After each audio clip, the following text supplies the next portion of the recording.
Hello students, कैसे हैं आप सभी। स्वागत है आप सभी का आपके अपने channel study vlog with Shivendra पर। देखिए, जैसा आप सभी जानते हैं कि 22 दिसंबर को जो AIB 19 का एग्ज़ाम हुआ था, उसकी पहले बार काउंसिल ऑफ इंडिया के द्वारा ऑफिशियल आंसर की निकाल दी गई थी, बट जो फाइनल नहीं थी, उस आंसर की के बाद कैंडिडेट के द्वारा, यानी कि वो कैंडिडेट जो कि AIB 19 के एग्जाम में अपीयर हुए थे, उनके द्वारा उसको चैलेंज किया गया, जिसके पश्चात यहाँ पर 7 क्वेश्चंस को जो है रिमूव कर दिया गया। 93 क्वेश्चंस की मेरिट के हिसाब से 45% के अकॉर्डिंग जो है कैंडिडेट यहाँ पर क्या हुए हैं, यहाँ पर लिए गए हैं 45%, जिनके 45% है। तो यहाँ पर अब मेन बात क्या है कि जैसा आप सभी जानते हैं और कि जब भी हमको एग्ज़ाम देते हैं तो उसके पश्चात हम कैलकुलेशन करते हैं अपने मार्क्स का और हम ये अंदाज़ा लगा लेते हैं कि भाई हम इसके अंदर हैं या इससे बाहर हैं। ऐसा ही AIB 19 के अंदर भी जो है स्टूडेंट्स के द्वारा किया गया। स्टूडेंट्स के द्वारा बिल्कुल अपनी आंसर की को जो अपनी जो मतलब OMR सीट थी जो उन्होंने एग्ज़ाम दिया, अपनी जो ऑफिशियल आंसर की पहले निकाली थी उससे भी मिलान के उसके पश्चात ही क्वेश्चन को चैलेंज किया गया था, और उसके पश्चात रिजल्ट आने से पहले जो फाइनल आंसर की दी थी अपने, जिनमें 7 क्वेश्चंस को रिमूव कर दिया गया था, उसके अकॉर्डिंग भी स्टूडेंट के द्वारा, उन कैंडिडेट के द्वारा जिन्होंने कि AIB 19 दिया है, अपने क्वेश्चंस को जो है मिलान किया गया था। बट वहाँ पर वो है कि हम लोग एक अंदाज़ा लगा लेते हैं कि भाई हमारे इतने बिल्कुल फिट बैठ रहे हैं तो इसका मतलब हम पास हैं। तो नॉर्मली अब यहाँ पर होगा क्या कि भाई अगर आपको लग रहा था कि आप तो बिल्कुल पास हैं, जो भी चीज़ें आपने जो क्वेश्चंस किए हैं और जो फाइनल आंसर की आई है बार काउंसिल ऑफ इंडिया की, उसके अकॉर्डिंग आप तो पासिंग एरिया में आ रहे हैं, यानी कि आपके 45% या 40% आपके हैं। बट उसके बाद भी आपका जो रिजल्ट आया है AIB का, उसमें क्या लिखा, उसमें आपका फेल्ड लिखा हुआ है। तो अब ऐसी सिचुएशन में हम क्या करें, तो उसमें घबराने की ज़रूरत नहीं है उसके, क्योंकि हर चीज़ का देखिए रेमेडी होती है। तो वो ये कि बार काउंसिल ऑफ इंडिया के द्वारा यहाँ पर रीचेकिंग ऑप्शन खोल दिया गया है कि भाई अगर किसी को ये लग रहा हो कि हमारे तो क्वेश्चन सही थे बट यहाँ पर हमारे रिजल्ट पर तो फेल क्यों लिखाया हुआ है, हम तो रीचेकिंग कराना चाहते हैं, तो बिल्कुल उनके लिए यहाँ पर बार काउंसिल ऑफ इंडिया के द्वारा एक ऑप्शन फॉर्म अप्लाई कर दिया गया है, जो कि अब यहाँ पर हम आते हैं, बताते हैं कि आपको कैसे कैसे वहाँ पर जाना है, कैसे कैसे फिल करना है। और ध्यान रखिएगा, ये काम कृपया करके वही कैंडिडेट करें जिनको यह लग रहा है कि भाई हम तो वास्तव में 100% बिल्कुल पास हैं, हमने मिलान किया है, हमारे तो इतने ज़्यादा बिल्कुल पासिंग एरिया में आने वाले क्वेश्चंस बैठ रहे हैं, फिर भी फेल क्यों। और जिनको भाई सीधा सीधा ये लग रहा है कि भाई हमारा नहीं होगा, तो प्लीज़ वो इस काम को ना करें, वो AIB 20 की जो है प्रिपरेशन में अपने अच्छे से लग जाएँ। तो यहाँ पर देखिए हम आते हैं, आपको सबसे पहले करना क्या है, आपको जो है अपने फ़ोन में यहाँ पर मेन ID क्या है, ऑल इंडिया बार एग्जामिनेशन पर जाना है। उसके पश्चात आपका ऐसा जो है वहाँ पर खुल के आने वाला है, ये ऑल इंडिया बार एग्जामिनेशन की वेबसाइट पर जाना है आपको, वहाँ आपको ऐसा मिलेगा। उसके पश्चात ये दो आपके यहाँ पर ऑप्शन रहेंगे। सबसे पहले हम यहाँ पर देखिए जो है क्लिक कर लेते हैं डाउनलोड PDF पर। तो उसके पश्चात देखिए हमारा यहाँ पर क्या होगा, PDF जो है यहाँ पर देखिए हमारे सामने बिल्कुल ओपन हो जाने वाला है। ठीक है, यहाँ पर ये देखिए PDF हमारे सामने ओपन हो गया है, भारतीय विधिज्ञ परिषद बार काउंसिल ऑफ इंडिया। बिल्कुल आप यहाँ पर ये देख पा रहे होंगे, important notification regarding rechecking of result और OMR सीट। ठीक, क्योंकि आप अपने रिजल्ट का रीचेकिंग और OMR क्योंकि उसी की होगी, भैया आपके इतने बैठ रहे हैं। अब यहाँ पर इन्होंने आपको टाइम दिया हुआ है, देखिए समय, यहाँ पर मेन चीज़ क्या है, समय।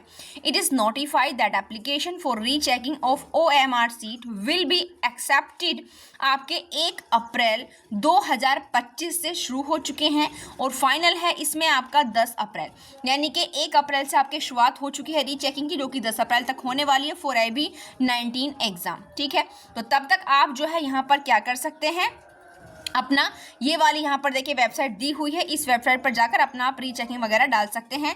और जो आपकी रीचेकिंग की कैंडिडेट्स की फीस होगी वो होगी आपकी 500 रुपये। तो डेट प्लीज़ यहाँ पर देख लीजिए, इस डेट के पश्चात कुछ नहीं होने वाला है। ठीक है, अब हम पीछे चलते हैं। देखिए अब यहाँ पर क्या होगा, मेनली इस चीज़ को हम कर चुके हैं, फिर अपने उस पर आते हैं। तो डाउनलोड PDF में आप डेट समझ चुके हैं।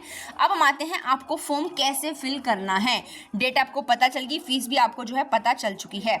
अब यहाँ पर देखिए क्या आने वाला है, नेक्स्ट पर आप यहाँ पर क्लिक करेंगे। ठीक है, और यहाँ पर क्लिक करने के बाद आपका देखिए पूरा जो है विवरण आने वाला है यहाँ पर, ओके, देखिए यहाँ पर मेन फीस अमाउंट कितना होने वाला है आप लोगों का, ये जो मेन फीस आपका अमाउंट होने वाला है ये है आपका 500 रुपये। तो अमाउंट आपका कितना रहा है 500 रुपये, वो आपको फिल करने हैं। उसके पश्चात नेक्स्ट आपका देखिए क्या दिया हुआ है, आपको अपनी ईमेल आईडी यहाँ पर डालनी है।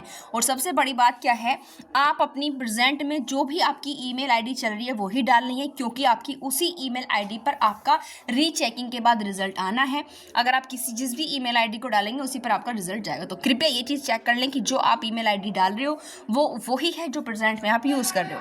उसके पश्चात आपको यहाँ पर अपना मोबाइल नंबर डालना है। उसके पश्चात कैंडिडेट का नेम यहाँ पर होगा, ठीक है।